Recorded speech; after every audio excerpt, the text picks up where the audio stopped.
अगर ये चीज़ रमेश विदुड़ी जी पब्लिक में बोले होते, कोई पब्लिक मीटिंग में बोले होते, कोई प्रेस कॉन्फ्रेंस में बोले होते, क्या विपक्ष से उसका विरोध करने का नैतिक अधिकार रखता है? भाई आपका भाई इसको ऐसे एनालाइज करेगा कि आप लोग भी सोचिएगा एक मोमेंट कि कुछ नया बोला है मैंने। और ये जो सब भी हो रहा है मेरे हिसाब से ये एक्सपेरिमेंट हो रहा है 2024 के लिए। मैं इसको गठबंधन नहीं बोलता, मैं इसको ठगबंधन बोलता हूँ। गणतंत्र के गाल पे ये गठबंधन ही एक तमाचा है। ठगबंधन का एक ही एजेंडा है, कैसे सत्ता हथियाना, और इसके लिए ये कोई भी हद तक जा सकते हैं। वो बाला साहब ठाकरे का बेटा इस मामले में भी आज चुप्पी साधे हुए बैठा है। अगर बाला साहब ठाकरे आज जिंदा होते तो मेरा दावा है आज वो उद्धव ठाकरे को अपना त्याज्य पुत्र कर देते या फिर शर्म के मारे वो मर जाते। अगर वो गलत नहीं है तो रमेश विदुड़ी ने कटवा भड़वा मुल्ला आतंकवादी बोल दिया तो क्या गलत कर दिया? तलवार के डर से बहुत सारे हिंदुओं ने सलवार पहन लिया। हम उनके वंशज हैं जो उस समय पे औरंगजेब से नहीं डरे, अपना शीश कटा दिया लेकिन धर्म नहीं बदला, अपना खून बहा दिया लेकिन भगवत गीता नहीं छोड़ी।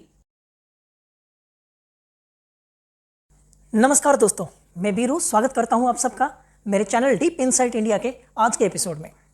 देश का समाचार, नेताओं पे जनता का पलटवार, ना कोई लालच ना कोई फिक्र, पहुंचाएंगे आप तक पोस्टमार्टम के साथ हर एक खबर। देखते रहिए डीप इनसाइट इंडिया। आप लोगों से मेरा रिक्वेस्ट है कि इस वीडियो को आप लोग अंत तक देखना मत भूलिएगा, और अगर आपको वीडियो पसंद आए तो इसको लाइक करिए, मेरे चैनल को सब्सक्राइब करिए और बेल आइकन दबाना बिल्कुल मत भूलिएगा। दोस्तों, पहली बात तो मैं आप लोगों से माफ़ी मांगना चाहता हूं। बहुत दिनों से मैं चाहते हुए भी इतना बिजी शेड्यूल में रह गया था कि मैं वीडियो नहीं बना पा रहा था। आज थोड़ा सा समय मिला तो कुछ बातें लेके मैं आप लोगों के सामने आया हूं। तो आइए चलते हैं आज के एपिसोड में, देखते हैं क्या आज का न्यूज़ है और क्या उसका विश्लेषण। दोस्तों, आज मैं जो न्यूज़ आप लोगों के लिए लेके आया हूँ कोई फ्रेश न्यूज़ नहीं है, नया न्यूज़ नहीं है। हाँ, आज हम बात करेंगे संसद के उस घटना के बारे में जिसमें बीजेपी के सांसद, माननीय सांसद रमेश विदुड़ी जी ने बीएसपी के सांसद माननीय दानिश अली जी के लिए आपत्तिजनक शब्दों का प्रयोग किया संसद के अंदर। तो आइए दोस्तों सुनते हैं विदुड़ी जी ने दानिश अली जी के बारे में क्या बोला। उन्होंने उनको गाली दी संसद में। जब रमेश विदुड़ी जी ने गाली दिया, गाली का प्रयोग किया, क्या क्या गाली दिया उन्होंने दानिश अली जी को? उन्होंने दानिश अली जी को कटवा बोला, भरवा बोला, मुल्ला आतंकवादी बोला। तो ये जो सारी गालियां उन्होंने दी, मैं इस चीज़ का समर्थन बिल्कुल भी नहीं करता। संसद गणतंत्र का मंदिर है, वहाँ पे ऐसी आपत्तिजनक शब्द, गाली का प्रयोग नहीं होना चाहिए। मैं इस चीज़ का बिल्कुल भी समर्थन नहीं करता। मैं पहले से कह रखता हूँ, कोई ये इस बात पे मेरा विरोध करने मत आ जाना कि आप रमेश विदुड़ी जी को कैसे सपोर्ट कर सकते हो। मैं बिल्कुल भी सपोर्ट नहीं करता रमेश विदुड़ी जी को। उनके मुंह में भर्बल डायरिया है तो वो निकल गया उनके मुंह से, लेकिन जो भी निकला गलत निकला और बिल्कुल गलत हुआ, ये मैं खुलेआम कहता हूँ। दूसरी बात है, सारा विपक्ष इस पर हंगामा करना शुरू कर दिया कि शासक दल के एक एमपी ने, सदस्य ने ऐसी अमर्यादित भाषा का प्रयोग किया संसद के अंदर। पहली बात, मैं रमेश विदुड़ी जी के इस स्टेटमेंट को इसलिए गलत मानता हूँ क्योंकि हर एक चीज़ बोलने का ना एक जगह, समय और किसको आप बोल रहे हो, श्रोता कौन है, ये तीन चीज़ों का ध्यान हमेशा रखना चाहिए, जो रमेश जी ने एक माननीय सांसद होते हुए नहीं रखा। पहली बात, उनके बोलने का जगह बिल्कुल गलत था, संसद के अंदर नहीं बोलना चाहिए था। लेकिन यही चीज़ अगर रमेश विदुड़ी जी संसद के बाहर बोलते, क्या वो सही होता? आप लोग कमेंट में आके लिखिए। अगर संसद के बाहर रमेश विदुड़ी जी ने यही स्टेटमेंट बोला होता दानिश अली जी को या कोई भी किसी भी व्यक्ति को धर्म के आधार पर या उसके जाति के आधार पर उसको कटवा, भड़वा, मुल्ला आतंकवादी, ये सब अगर वो संसद के बाहर बोले होते तो क्या वो सही होता? सोचिए और मुझे कमेंट बॉक्स में लिख के बताइए। आगे तो मैं आप लोगों को विश्लेषण में बताऊंगा, लेकिन एक चीज़ मैं पूछना चाहता हूं सारे विपक्ष से जो आज के डेट में बैठ के माथा पकड़ के रो रहे हैं। दानिश अली जी बोलते मुझे तो रोना आ गया, ऐसा कैसे कोई बोल सकता है संसद के अंदर। अच्छा ठीक है, हम जगह को एक सेकंड के लिए साइड में रखते हैं। लोकतंत्र का मंदिर है, मानता हूँ, लेकिन एक मोमेंट के लिए, एक क्षण के लिए हम इस जगह को डिस्कशन से बाहर रखते हैं। तो अगर ये चीज़ रमेश विदुड़ी जी पब्लिक में बोले होते, कोई पब्लिक मीटिंग में बोले होते, कोई प्रेस कॉन्फ्रेंस में बोले होते, क्या विपक्ष उसका विरोध करने का नैतिक अधिकार रखता है? क्या विपक्ष के पास इस चीज़ का विरोध करने का एथिकल राइट्स है? कुछ दिन पहले की एक घटना आपको याद दिला दूं, जो हमारे उदयनिधि स्टालिन साहब हैं, एम.के. स्टालिन जी के बेटे, और हमारे एम.के. स्टालिन जी के मिनिस्ट्री में वो मंत्री भी हैं। तो उन्होंने जब स्टेटमेंट दिया कि सनातन कोरोना जैसा बीमारी है, इसको घटाना नहीं, इसको तो मिटा देना चाहिए, इसको रोकना नहीं, इसको तो मिटा देना चाहिए। इस चीज़ में तो मैं आऊँगा आगे उदयनिधि स्टालिन के स्टेटमेंट के ऊपर, लेकिन पहले मैं आना चाहता हूँ उदयनिधि स्टालिन का ये स्टेटमेंट कब आया। भाई आपका भाई इसको ऐसे एनालाइज करेगा कि आप लोग भी सोचिएगा एक मोमेंट कि कुछ नया बोला है मैंने। ये चीज़ मेरा मानना है, जो इंडी गठबंधन है इसका बैठक होता है 2 तारीख को मुंबई में, और उसके एक दिन बाद उदयनिधि स्टालिन का स्टेटमेंट आता है कि सनातन जो है वो कोरोना के जैसा खतरनाक है, इसको कंट्रोल या उसको कम नहीं करना है, इसको तो मिटा देना चाहिए और मिटाने की कोशिश रहेगी मेरी, ऐसा उनका स्टेटमेंट था कि इसको मिटाने की कोशिश मेरी जारी रहेगी। तो दोस्तों इसके ऊपर भी आए प्रतिक्रिया, क्या प्रतिक्रिया लेकिन आया सुनो। ए राजा, उन्हीं के पार्टी का, याद होगा आप लोगों को 2G स्पेक्ट्रम, हजार करोड़ खाया हुआ यही ए राजा, उसके बाद आया डिफेंड करने अपने नेता के बेटे को कि उदयनिधि स्टालिन तो अपने स्टेटमेंट में थोड़ा लिबरल थे, उन्होंने सनातन को कोरोना बताया। ए राजा उससे एक स्टेप और आगे बढ़ गए और उन्होंने बताया सनातन तो कोड है, सनातन तो एड्स है, इसको मिटा देना चाहिए, ठीक है। और उसके बाद बहुत सारे उसका कॉन्सिक्वेंसेस हुए, जिसको लेके उदयनिधि स्टालिन ने बताया कि मैं तो एथिस्ट हूँ, मैं ईश्वर में नहीं मानता, मैं कोई धर्म में नहीं मानता, मैं पेरियार का फॉलोअर हूँ। बस हम पेरियार की बात कर रहे थे, वो पेरियार का किस्सा किसी और एपिसोड में मैं लाऊंगा आप लोगों के सामने। आज अभी की बात करते हैं। तो ये पेरियार वेरियार कुछ नहीं, ये लोग दोगले इंसान हैं। और ये जो सब भी हो रहा है मेरे हिसाब से ये एक्सपेरिमेंट हो रहा है 2024 के लिए।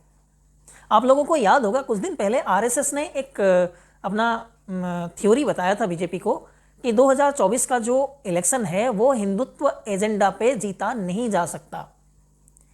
ये जो विरोधी है इंडी गठबंधन जैसे, ठगबंधन जैसे, मैं इसको गठबंधन नहीं बोलता, मैं इसको ठगबंधन बोलता हूँ। गणतंत्र के गाल पे ये गठबंधन ही एक तमाचा है। तो ये इंडी गठबंधन या ठगबंधन जो भी है, ये जैसे पार्टी है, ये खुद के तो होमवर्क करते नहीं है, खुद के दिमाग में तो कुछ है नहीं।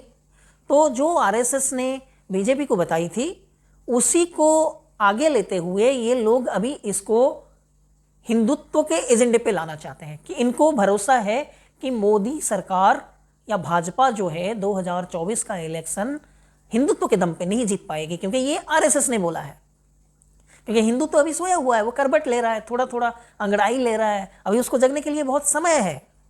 तो 2024 में हमारा फायदा हो जाएगा अगर हम हिंदुत्व को आगे ले आएं। आज तक ये लोग कम्युनल होने का आरोप लगाते थे भाजपा के ऊपर, लेकिन आज लोग ये रिवर्स कम्युनलिज्म कर रहे हैं, ये खुद भी उसी रास्ते पे जा रहे हैं, लेकिन उल्टी दिशा में गंगा बहा रहे हैं ये लोग, ताकि ये दूसरे तरफ से हिंदुत्व पे हमला करके हिंदुत्व के विरोधी वोट को इकट्ठा कर पाएं। और इनको पता है हिंदू का वोट तो बटा हुआ है, कोई यादव है, कोई जाट है, कोई दलित है, हिंदू का वोट तो बटा हुआ है। लेकिन हिंदू विरोधी वोट जो है, कुछ हिंदू का वोट तो हिंदू विरोध में भी जाता है। तो वो वोट को अगर हम इकट्ठा कर ले तो हमारा फायदा हो जाएगा। शायद 100 से ऊपर बढ़ के हम 200 तक पहुंच जाए, हो सकता है भगवान करे कहीं से कुछ तिकड़म विक्रम लगा के हम सरकार बना ले, हम मोदी जी को आसन से नीचे गिरा दे। ये ठगबंधन का एक ही एजेंडा है, कैसे सत्ता हथियाना, और इसके लिए ये कोई भी हद तक जा सकते हैं। इस आगे चर्चा करते हैं इस पे। ये जो स्टेटमेंट्स आए उदयनिधि स्टालिन के या ए राजा के, इस पे जो ठगबंधन है इंडिया अलायंस, इसका कोई मतलब ऑफिशियल स्टेटमेंट नहीं आया, कोई ऑफिशियल स्टैंड नहीं आया इसका। तो ये सिंपल सा, जैसा मैं बता रहा था आप सबों को, मेरा ऑब्जर्वेशन ये है कि ये एक सोची समझी साजिश है।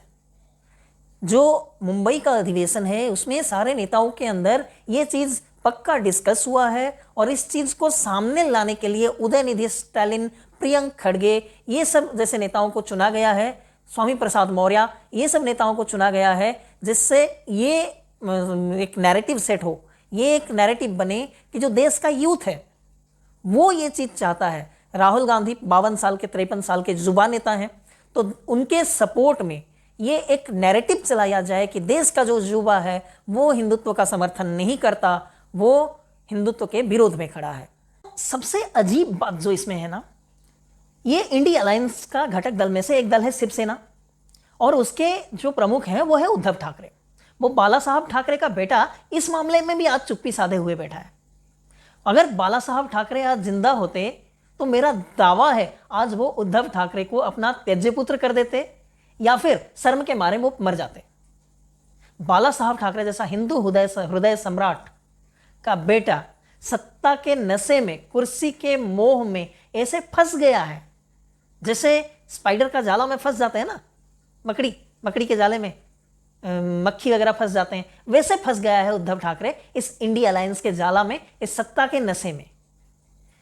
जो मतलब शिवसेना जैसा दल बाला साहब ठाकरे की अपने हाथों से बनाई हुई पार्टी आज के डेट में उन लोगों के साथ बैठी है जो सनातन को समाप्त करने की बात करते हैं, और उद्धव ठाकरे उन्हीं के साथ बैठ के चू तक नहीं करते। शर्म है उद्धव ठाकरे, आप पे शर्म है।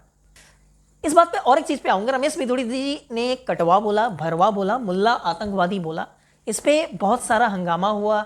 इसमें ऐसा तक मतलब बोला गया संसद का सबसे बड़ा अपमान हो गया, ये हो गया।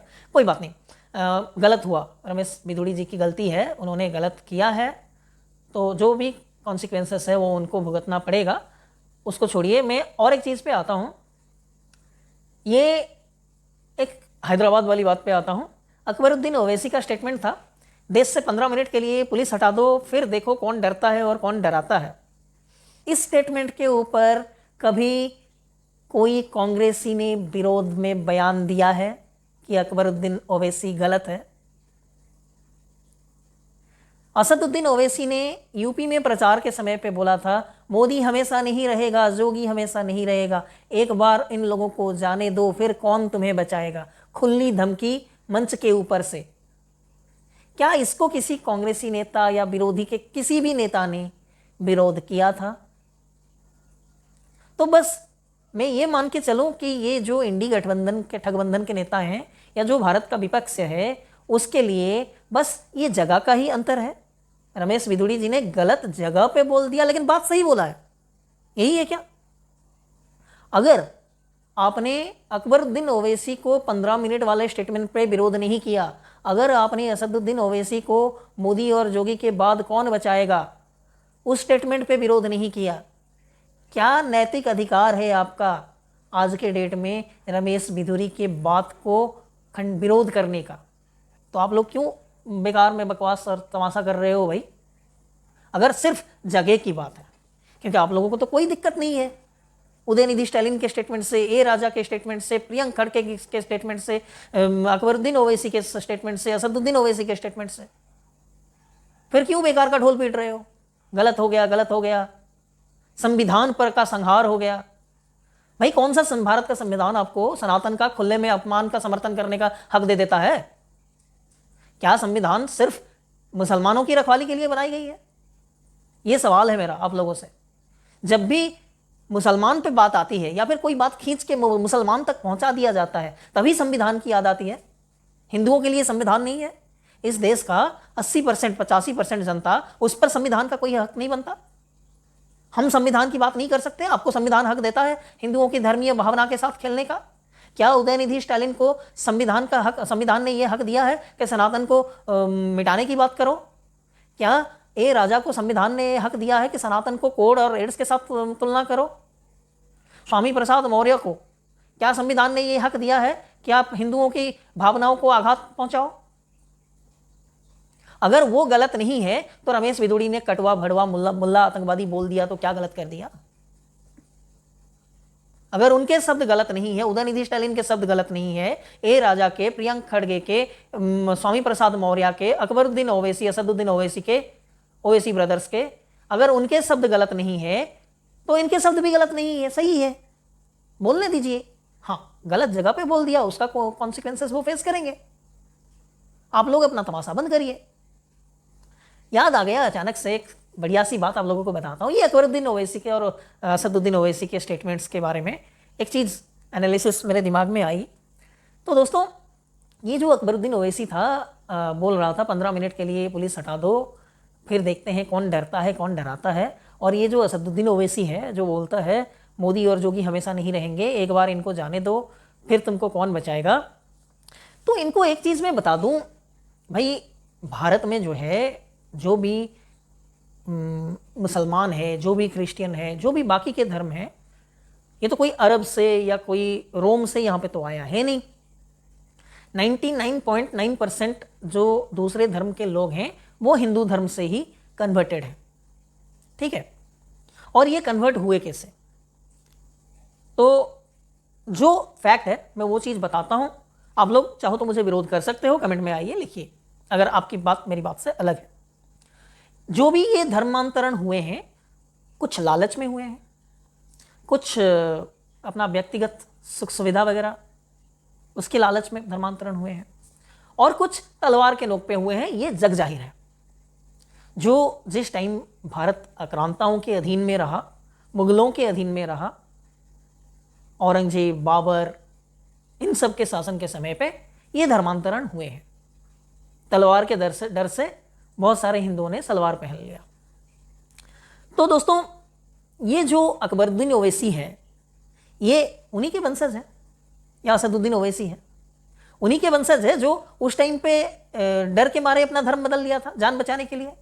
और हम लोग कौन हैं? हम उनके वंशज हैं जो उस टाइम पे अपने शीश कटा लिए लेकिन धर्म नहीं बदला। उनके वंशज अगर उस समय पे थे, औरंगजेब के समय पे, हमारे वंशज भी थे ना। तो हम उनके वंशज हैं जो उस समय पे औरंगजेब से नहीं डरे, अपना शीश कटा दिया लेकिन धर्म नहीं बदला, अपना खून बहा दिया लेकिन भगवत गीता नहीं छोड़ी।